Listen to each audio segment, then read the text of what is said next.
Complete শাটডাউনে অচল NBR চেয়ারম্যানের অপসারণ দাবিতে অনড় আন্দোলনকারীরা কর্মসূচি চালিয়ে যাওয়ার ঘোষণা।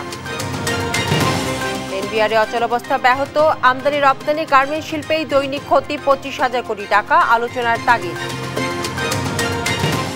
ক্ষমতায় গেলে গণতান্ত্রিক এবং ব্যবসা বান্ধব পরিবেশ তৈরির গুরুত্ব দেবে বিএনপি, সংস্কার শেষে প্রতিশ্রুত সময় নির্বাচন দেওয়ার দাবি।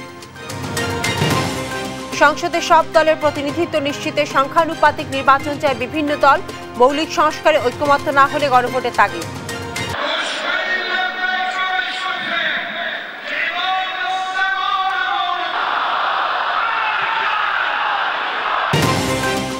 এবং যুদ্ধে নিহত ইরানের সামরিক কমান্ডার এবং বিজ্ঞানীদের জানাজায় জনস্রোত, তেহরানে ঐক্যের ডাক জনতার অংশ নেয়নি খামেনি।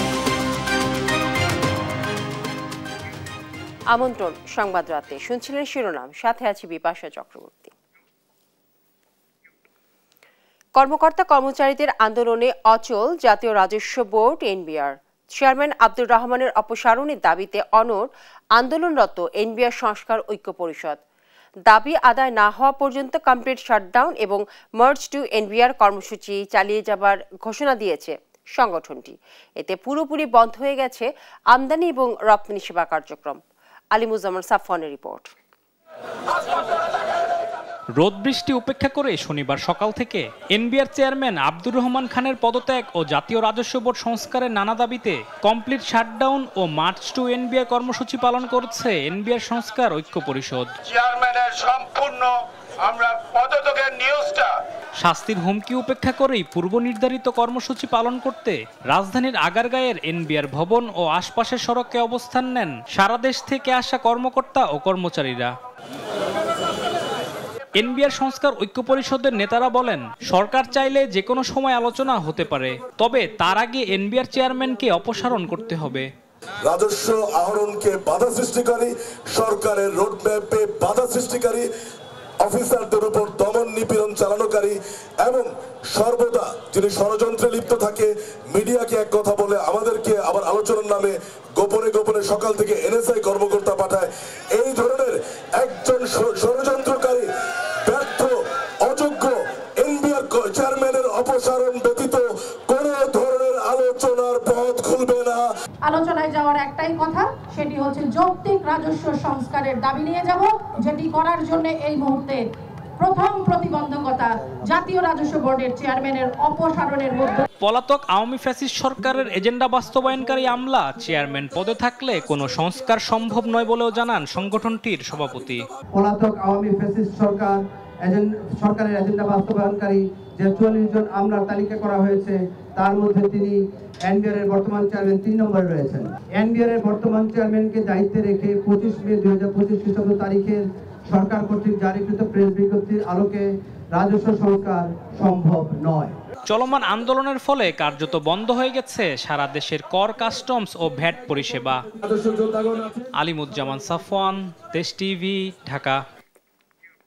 এদিকে পূর্ব শর্ত ছাড়া আন্দোলন কর্মসূচি থেকে সরে আসতে এনবিআর কর্মকর্তা কর্মচারীদের প্রতি আহ্বান জানিয়েছেন ব্যবসায়ী নেতারা। সেই সঙ্গে এনবিআরে অচলাবস্থা নিরসনে সরকারকে দ্রুত বৈঠকে বসার আহ্বানও জানান তারা। এই আন্দোলনে ব্যবসায়ী নেতারা ইন্ধন রয়েছে। অর্থ উপদেষ্টার এমন মন্তব্যের প্রতিবাদও জানান ব্যবসায়ী নেতারা। নিয়াজ মোর্শেদের রিপোর্ট। জাতীয় রাজস্ব বোর্ডে অচলাবস্থার প্রেক্ষিতে হোটেল ইন্টারকন্টিনেন্টালে সংবাদ সম্মেলন করেন দেশের ব্যবসায়ী ও শিল্প উদ্যোক্তারা। এতে বিভিন্ন ব্যবসায়ী সংগঠনের নেতা ও শীর্ষ ব্যবসায়ীরা বক্তব্য রাখেন। তারা জানান, উদ্ভূত পরিস্থিতিতে ব্যাহত হচ্ছে আমদানি রপ্তানি, বাংলাদেশ থেকে মুখ ফিরিয়ে নিচ্ছে বিদেশি ক্রেতারা। আন্দোলনের কারণে গার্মেন্টস শিল্পের প্রতিদিন প্রায় 25,000 থেকে 2600 কোটি টাকা রপ্তানি ব্যাহত হচ্ছে বলে দাবি তাদের। প্রতিদিন হলো 2,500 থেকে 2600 কোটি টাকার মতো, এটা বলা যাবে না যে ক্ষতি হচ্ছে, ডিসরাপশন হচ্ছে। সৃষ্ট জটিলতার কারণে কিছু কিছু বায়ার ইতিমধ্যে এয়ার শিপমেন্ট ও রপ্তানি আদেশ বাতিলের হুমকি দিয়েছে। আন্দোলনকারীরা ট্রেড ইউনিয়নের কেউ নাই জানিয়ে হঠাৎ নোটিশ দিয়ে সব প্রতিষ্ঠানে কার্যক্রম বন্ধের সমালোচনাও করেন ব্যবসায়ীরা। 1 মাসের উপরে এই ধরনের একটা প্রতিষ্ঠান যেটা অর্থনীতির লাইফলাইন, সেইটা এরকম ভাবে সাফার করবে আর তারপরে বলবে যে বন্ধ করে দিলাম, তো এটা তো কোনোদিন হতে পারে না। This cannot be accepted under any circumstances.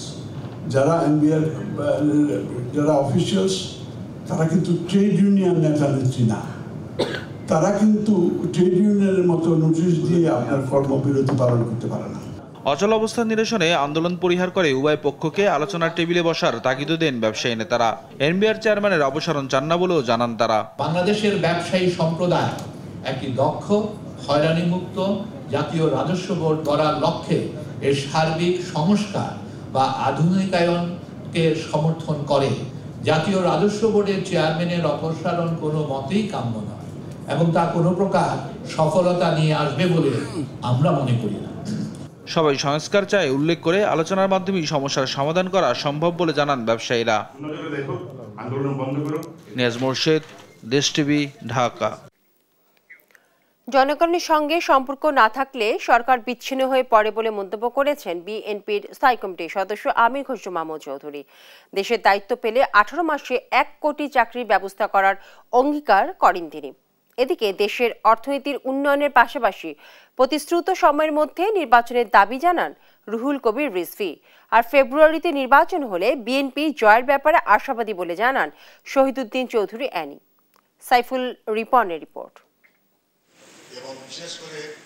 শনিবার সকালে সিলেটের মেন্দিবাগ পয়েন্টে জালালাবাদ গ্যাস অডিটোরিয়ামে অনুষ্ঠিত হয় বিজনেস ডায়ালগ 2025।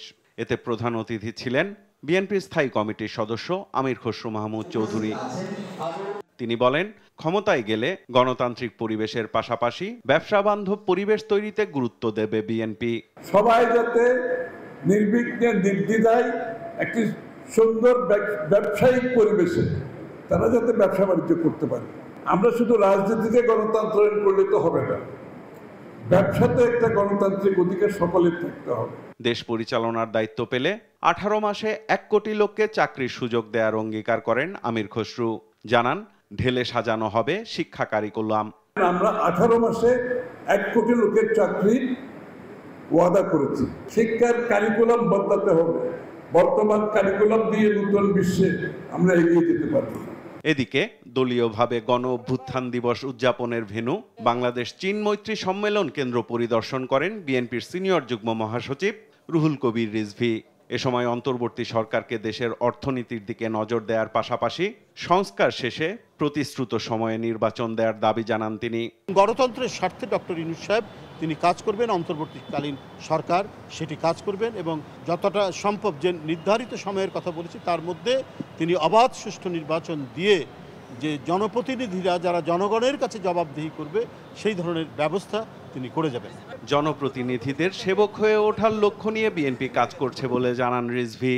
কেউ জনপ্রতিনিধি হয়ে সে এলাকার গডফাদার হয়ে গেলেন, শেখ হাসিনার আমলে যেটা হয়েছে, আমরা সেই পরিস্থিতি তৈরি হবে না।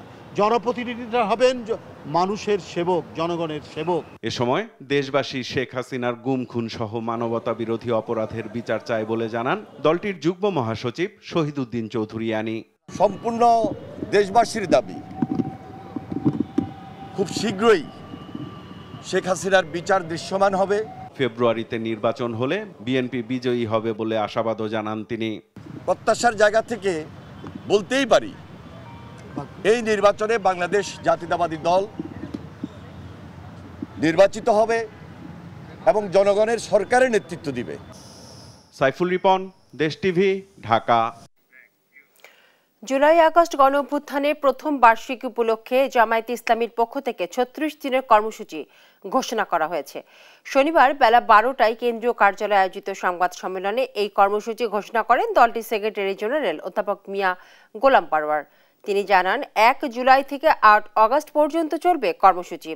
এর মধ্যে 19 জুলাই জামায়াত ঘোষিত 7 দফা বাস্তবায়নের উদ্দেশ্যে সোহরাওয়ার্দী উদ্যানে জাতীয় সমাবেশ এবং 5 আগস্ট দেশব্যাপী গণমিছিল হবে। জুলাই অভ্যুত্থানের রক্তাক্ত স্মৃতি, ঐতিহাসিক স্মৃতি, মানুষের গণ আকাঙ্ক্ষার স্মৃতিকে ধারণ করে তার বর্ষপূর্তিতে মাসব্যাপী বাংলাদেশ জামাত ইসলামের গৃহীত কর্মসূচি 5 আগস্ট, যেটা আমাদের গণ অভ্যুত্থানের ঐতিহাসিক বিজয়ের দিন, পতিত স্বৈরাচার ফ্যাসিবাদের দেশ ছেড়ে পলায়নের দিন। সেই দিন দেশব্যাপী জামাত ইসলামী গণ মিছিলের আয়োজন করবে। সংস্কার, বিচার এবং সংখ্যানুপাতিক পদ্ধতিতে জাতীয় নির্বাচন আয়োজনের দাবি নিয়ে মহাসমাবেশ করেছে ইসলামী আন্দোলন বাংলাদেশ। শনিবার রাজধানীর সোহরাওয়ার্দী উদ্যানে লাখো মানুষের উপস্থিতিতে অনুষ্ঠিত হয় এই সমাবেশ। এতে অংশ নিয়ে বিভিন্ন রাজনৈতিক দলের নেতারা বলেন, জনগণের ভোটের অবমূল্যায়ন রুখতে সংসদ নির্বাচনে সংখ্যানুপাতিক পদ্ধতি চালু করতে হবে। পরে দলটির পক্ষ থেকে 16 দফা দাবি উত্থাপন করা হয়। ফাহিম ইউসুফের রিপোর্ট। প্রয়োজনীয় রাষ্ট্র সংস্কার, জুলাই আগস্ট গণহত্যায় জড়িতদের বিচার ও সংখ্যানুপাতিক পদ্ধতিতে জাতীয় নির্বাচন আয়োজনের দাবিতে মহাসমাবেশ করেছে ইসলামী আন্দোলন বাংলাদেশ। শনিবার রাজধানীর সোহরাওয়ার্দী উদ্যানে লাখো মানুষের উপস্থিতিতে অনুষ্ঠিত হয় এই মহাসমাবেশ। দাবির সঙ্গে একাত্মতা জানিয়ে সমাবেশে উপস্থিত হন জামায়াত, এনসিপি সহ কয়েকটি দলের শীর্ষ নেতারা। বলেন, ঐক্যবদ্ধ থাকলে ফ্যাসিবাদ মাথা উঁচু করে দাঁড়াতে পারবে না। প্রধান উপদেষ্টার কিছু ভূমিকায় জনগণের মধ্যে সরকারের নিরপেক্ষতা নিয়ে প্রশ্ন উঠেছে বলে মন্তব্য করেছেন জামায়াতে ইসলামীর সেক্রেটারি জেনারেল মিয়া গোলাম পরোয়ার। নির্বাচনের আগে গণহত্যাকারীদের বিচার নিশ্চিতের দাবি জানান তিনি। আপনি জাতির কাছে, জাতির উদ্দেশ্যে ভাষণে একটা কথা বলবেন, being a head of the government একটা কথা বলবেন, রাষ্ট্রীয় টেলিভিশনে একটা কথা বলবেন, কোন একটা দলের কাছে আলোচনায় গিয়ে সে কথা আপনি ভুলে যাবেন। এটা নিরপেক্ষতা ভঙ্গ হয়েছে। নির্বাচনের আগে যে শর্ত, মানবতা বিরোধী গণহত্যাকারীদের বিচার অবশ্যই দ্রুত দৃশ্যমান করতে হবে। দেশের ইসলামী দলগুলোকে আগামী দিনের প্রধান রাজনৈতিক শক্তি উল্লেখ করে ইসলামী আন্দোলন বাংলাদেশের আমির মুফতি রেজাউল করিম বলেন, জনগণের ভোটের অবমূল্যায়ন রুখতে সংসদ নির্বাচনে সংখ্যানুপাতিক পদ্ধতি চালু করতে হবে। কারো ভোট যাতে অবমূল্যায়ন না হয় সেই ব্যবস্থা করতে হবে। তাই আগামী নির্বাচনে সংসদের উভয় কক্ষে অবশ্যই পিআর পদ্ধতিতে নির্বাচন দিতে হবে। মহাসমাবেশে সংখ্যানুপাতিক নির্বাচন, জুলাই সনদ ঘোষণা সহ 16 দফা দাবি উত্থাপন করা হয় দলটির পক্ষ থেকে। মেসেজ দিয়েছে 5 আগস্টের। ফাহিম ইউসুফ, দেশ টিভি, ঢাকা। আনুপাতিক হারে নির্বাচন বাস্তবসম্মত নয়, বাংলাদেশের জন্য প্রযোজ্য নয় বলে মন্তব্য করেছেন বিএনপি স্থায়ী কমিটির সদস্য সালাউদ্দিন আহমেদ। নির্বাচন বিলম্ব অথবা হতে না দেওয়ার উদ্দেশ্য থেকেই স্থানীয় নির্বাচনের আগে জাতীয় নির্বাচনের দাবি তোলা হচ্ছে বলে মনে করেন তিনি। বিস্তারিত সাইফুল রিপনের প্রতিবেদনে। শনিবার আন্তর্জাতিক মাতৃভাষা ইনস্টিটিউটে আয়োজন করা হয় জিয়াউর রহমান যুদ্ধের ময়দান থেকে রাষ্ট্রের প্রধান স্মারক প্রকাশনা ও আর্কাইভ উন্মোচন। প্রধান অতিথির বক্তব্যে বিএনপির স্থায়ী কমিটির সদস্য সালাউদ্দিন আহমদ সংশয় জানান, সবাইকে একমত হতেই হবে। জাতীয় ঐক্যমত্য কমিশনের এমন উদ্দেশ্য থাকলে ঐক্য হবে না। সবাইকে জাতীয় ঐক্যমত্য কমিশনের প্রস্তাব মেনে নিতে হবে, এই যদি নিয়ত হয় তাহলে কি ঐক্যমত্য হবে? আমরা আলোচনা করছি, কাছাকাছি আসছি, জাতির জন্য যেটা মঙ্গল হবে সেটা আমরা ধারণ করছি। এভাবেই আমরা সংস্কারের মধ্য দিয়ে এগিয়ে যাব এবং এই সংস্কার তো আজকেই শেষ হবে না। সংস্কার একটি চলমান প্রক্রিয়া এবং এই সংস্কার এমনভাবে তারা করতে চাচ্ছেন যে সংবিধানে আমরা এমন সংস্কার ঢুকাবো কেউ যেন এই সংস্কার আর বিলুপ্ত না করতে পারে। সেটা তো বাইবেল নয়, ধর্মগ্রন্থ নয়। অনুষ্ঠান শেষে কিছু রাজনৈতিক দলের আনুপাতিক হারে নির্বাচনের দাবি নিয়ে সাংবাদিকদের প্রশ্নের জবাব দেন সালাউদ্দিন আহমদ।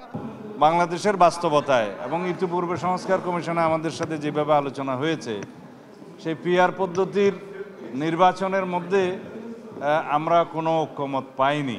আর তাছাড়া বাংলাদেশে এই আনুপাতিক হারে নির্বাচনের জন্য কোনো ইতিহাস নাই এবং সংসদীয় রাজনীতি বা সংসদীয় নির্বাচনের ইতিহাস নাই। বাংলাদেশের রাজনৈতিক কালচারে সেটা একটা নতুন আইডিয়া, যার জন্য অনেক রকমের পরীক্ষা নিরীক্ষা পৃথিবীর বহু দেশে হয়েছে, সেটা কখনো দেখেছি আমরা আমাদের এই দেশের জন্য প্রযোজ্য নয় এবং যেখানে যেখানে প্রযোজ্য আছে সেখানে অনেক জটিল অবস্থা। জাতীয় নির্বাচনের আগে স্থানীয় নির্বাচনের দাবি উদ্দেশ্যমূলক বলেও মন্তব্য করেন তিনি। আনুপাতিক হারে নির্বাচনের কথা যারা বলছেন তাদের একটা উদ্দেশ্য আছে। যারা স্থানীয় সরকারের নির্বাচন জাতীয় সংসদের নির্বাচনের আগে চায়, তাদের একটু উদ্দেশ্য আছে, হয় নির্বাচন বিলম্বিত করা অথবা বাংলাদেশের নির্বাচন না হওয়া। প্রধান উপদেষ্টার কার্যালয় ও নির্বাচন কমিশন থেকে ঘোষণা এলেই রাজনৈতিক দলগুলো নির্বাচনের সময় নিয়ে আশ্বস্ত হবে বলে জানান সালাউদ্দিন আহমদ। প্রধান উপদেষ্টার কার্যালয় থেকে এবং নির্বাচন কমিশন থেকে অথবা দুই পক্ষ উভয় পক্ষ একই সাথে প্রেসে যখন বলবে জাতিকে যেমন জানাবেন, তখনই আমরা প্রকৃতপক্ষে আশ্বস্ত হব যে আমরা সেই সময়ে নির্বাচনটা পাচ্ছি। সাইফুল রিপন, দেশ টিভি, ঢাকা। গেল ২৬ জুন প্রধান উপদেষ্টা ডক্টর মোহাম্মদ ইউনূসের সঙ্গে প্রধান নির্বাচন কমিশনারের বৈঠকটি ছিল সম্পূর্ণ সৌজন্যমূলক, এমনটাই জানালেন প্রধান উপদেষ্টার প্রেস সচিব শফিকুল আলম। শনিবার বিকেলে খুলনায় সাংবাদিকদের সঙ্গে মতবিনিময় সভায় তিনি একথা বলেন। প্রেস সচিব আরও বলেন, প্রধান উপদেষ্টা এবং প্রধান নির্বাচন কমিশনারের মধ্যে বৈঠকের বিশেষ কোনো উদ্দেশ্য ছিল না। এ সময় আসন্ন জাতীয় নির্বাচন স্বচ্ছ, নিরপেক্ষ এবং উৎসব মুখর হবে বলে আশ্বস্ত করেন তিনি।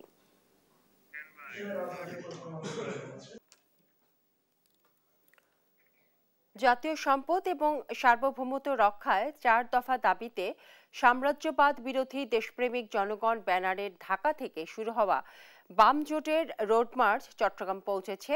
শনিবার বিকেল ৩টার দিকে রোড মার্চটি চট্টগ্রাম পৌঁছায়। এ সময় বন্দর ব্যবস্থাপনায় বিদেশি কোম্পানিকে যুক্ত করার উদ্যোগ, রাখাইনে তথাকথিত মানবিক করিডোর এবং স্টারলিংকের ইন্টারনেট সেবা চালুর মাধ্যমে বাংলাদেশকে সাম্রাজ্যবাদী যুদ্ধচক্রে জড়ানোর অপচেষ্টা অবিলম্বে বন্ধের দাবি জানান নেতাকর্মীরা। চট্টগ্রাম বন্দরের সামনে সমাবেশের মধ্য দিয়ে শেষ হয় এই কর্মসূচি। আমাদের মূল দাবি হচ্ছে যে আপনারা জানেন যে মানবিক করিডোরের নামে যে করিডোর সরকার দিতে চাচ্ছে সেটার বিরোধিতা আমরা করছি, এবং সেটা যে এদেশে একটা অনাকাঙ্ক্ষিতভাবে সাম্রাজ্যবাদী হস্তক্ষেপ এবং যুদ্ধ ডেকে আনবে সেটার প্রতিবাদ আমরা জানাচ্ছি। আর সবচেয়ে বড় কথা হচ্ছে বন্দর, যে বন্দরের সাথে ডিপি ওয়ার্ল্ডের চুক্তি হয়েছিল শেখ হাসিনার, সেই চুক্তির ধারাবাহিকতায় আজকে আমরা দেখছি যে ইউনূস সরকার আবারও সেই বন্দর ডিপি ওয়ার্ল্ডকে দিয়েই হচ্ছে তারা পদক্ষেপ নিচ্ছে তাদেরকে কার্যকর করার জন্য। শেখ হাসিনা যেমনিভাবে ভারতের সমর্থন নিয়ে ভারতের অন্যায় আবদার, অন্যায় দাবি এবং অন্যায় অসম চুক্তিগুলো করে তাকে ক্ষমতায় রাখার ক্ষেত্রে পৃষ্ঠপোষকতা করেছিল, সমর্থন দিয়েছিল, ঠিক তেমনিভাবে এই সরকারও মনে করছে যে আমেরিকার সাথে আমেরিকাকে অন্যায়ভাবে অসম সুবিধা দিয়ে তারা তাদের এজেন্ডা বাস্তবায়ন করবে, তাহলে সেটা নিশ্চয়ই ভুল হবে। এবং এর বিরুদ্ধে দেশপ্রেমিক মানুষ আন্দোলন করছে, আমরা সংস্কৃতি কর্মীরা আন্দোলন করছি। দেশের ব্যাংকিং খাত সংকটাপন্ন উল্লেখ করে ডিসিসিআই সভাপতি তাসকিন আহমেদ বলেছেন, ব্যাংক ঋণের 24% বেশি খেলাপি, যা এ খাতে অস্থিরতার জন্য দায়ী। শনিবার ডিসিসিআই অডিটোরিয়ামে বর্তমান ব্যাংকিং খাতের চ্যালেঞ্জ, ঋণ গ্রহীতাদের দৃষ্টিকোণ শীর্ষক সেমিনারে একথা বলেন তিনি। ব্যক্তিখাতের বিকাশে শ্রমিকদের প্রতি দৃষ্টি দেওয়ার আহ্বান জানান প্রধান উপদেষ্টার বিশেষ সহকারী ডক্টর আনিসুজ্জামান চৌধুরী। মোহাম্মদ আলাউদ্দিনের রিপোর্ট।